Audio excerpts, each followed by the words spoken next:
From the opinion pages of the Wall Street Journal, this is Potomac Watch.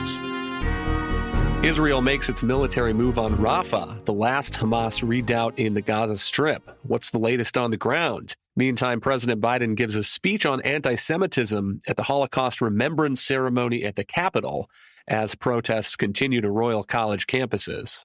Welcome, I'm Kyle Peterson with the Wall Street Journal. We are joined today by my colleagues, Elliot Kaufman and Kim Strassel. On Monday, Israel's military said, quote, it was conducting targeted strikes against Hamas terror targets in eastern Rafah, unquote. As of Tuesday here in the U.S., Israeli tanks have entered and taken control of the Palestinian side of the Rafah border crossing with Egypt. Elliot, let's start with what's happening on the ground there. Can you give us a sense of what's going on and where does Israel go from here? Well, Israel understands that it has to fight in Rafah. If it wants to defeat Hamas, there's really no other way. Because what is in Rafah? Hamas's 4 military battalions, Hamas's leaders, Hamas's hostages. And so that's why Israel understood that it had to do something in the city, Hamas's final southern stronghold in Gaza. There's no victory without that. What's happening right now, Israel has advanced along the Gaza-Egyptian border, taken the southern axis of the main Gazan north-south road, and, as you said, taken the crucial Rafah crossing. Now, this is indispensable for Hamas's power over Gaza. Why is that? Because that's where aid enters into the strip. Hamas steals that aid, controls that aid, and uses it to keep its control over the population.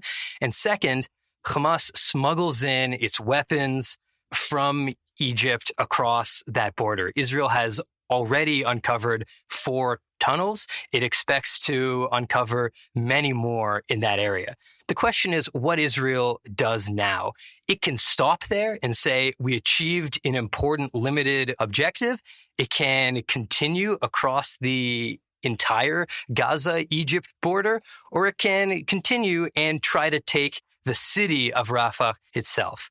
All the while, hostage negotiations are continuing. One question for Israel is, does it want Hamas to be negotiating under fire or with relative calm? The Biden administration, among others, had warned Israel against any sort of operation in Rafah, warning about civilians taking shelter there. And Kim, on Monday, Hamas said that it had agreed to some sort of ceasefire proposal brokered by Egypt and Qatar. But part of what is remarkable here is that Israeli political opinion seems so united on a course of action. This was the statement on Monday from the Prime Minister's office.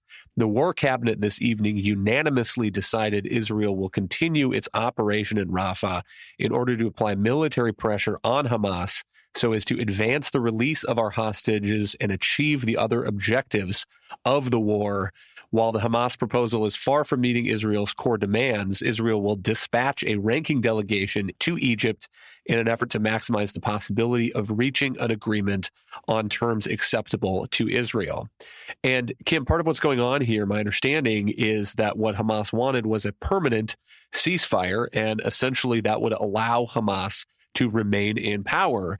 And Israel, the society, politicians, the war cabinet there seem determined, understandably so, not to have an ending here that results in Hamas remaining in power in Gaza. Well, you just put your finger on that Israeli resolve, right? And the thing that is completely confounding to me is that everyone else who is now criticizing this or making warnings and saying you can't do that, what exactly did they think was going to be the end result of this once Israel said that it was going to go into Gaza with the stated aim of removing Hamas? Hamas has, as Elliot just described, now centered what's left of its resistance down there in the Rafah area.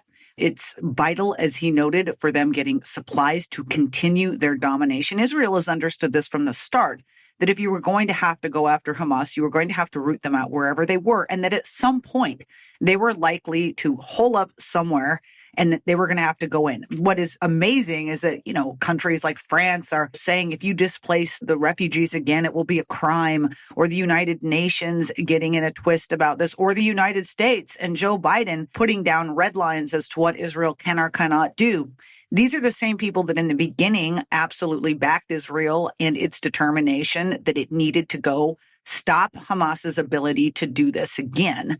And this is the natural consequence of it. I would also note, I think it is important to point out that to the degree that Hamas is finally deciding that it wants to have a conversation again about hostage negotiations and a ceasefire, whether they go anywhere or not, it is because they are suddenly under threat again in Rafah, and we have seen this from them before, that they have suddenly decided to come to the table because they understand that it's their way of trying to stop what's coming at them. And I think Elliot made a great point, which is Israel's going to have to decide how much they decide to bend to that new plea from Hamas or just keep going. Elliot, can you give us some more context on this quote-unquote ceasefire deal that Hamas announced on Monday that it would agree to? What are the terms of that, and why were they not acceptable to Israel? So this was a brilliant Hamas information operation, because Israel had basically demonstrated to the world, and certainly to